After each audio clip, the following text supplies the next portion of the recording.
പ്രശസ്ത സംവിധായകൻ അടൂർ ഗോപാലകൃഷ്ണനും മഹാനടൻ മമ്മൂട്ടിയും വർഷങ്ങൾക്കു ശേഷം ഒന്നിക്കുന്ന ചിത്രമാണ് പദയാത്ര. മമ്മൂട്ടി കമ്പനി നിർമ്മിക്കുന്ന 8ാമത്തെ ചിത്രമാണിത്. ചിത്രത്തിന്റെ ചിത്രീകരണം ഇപ്പോൾ പൂർത്തിയായിരിക്കുകയാണ്. മമ്മൂട്ടിയും അടൂർ ഗോപാലകൃഷ്ണനും ഒന്നിക്കുന്ന 4ാമത്തെ ചിത്രമാണ് പദയാത്ര. അനന്തരം, വിധേയൻ, മതിലുകൾ എന്നിവയാണ് ഇതിനു മുൻപ് ഇവർ ഒന്നിച്ച സിനിമകൾ. വിധേയനിലെ വില്ലനായ ഭാസ്കര പട്ടേലർ എന്ന കഥാപാത്രത്തിന്റെ പ്രകടനത്തിന് മമ്മൂട്ടിക്ക് ദേശീയ പുരസ്കാരവും ലഭിച്ചിട്ടുണ്ട്.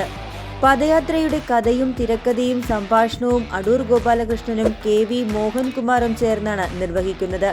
അടൂർ മമ്മൂട്ടി കൂട്ടുകെട്ട് വർഷങ്ങളുടെ ഇടവേളയ്ക്കു ശേഷം വീണ്ടും ഒന്നിക്കുമ്പോൾ പ്രേക്ഷകരുടെ പ്രതീക്ഷകളും ഏറെയാണ്.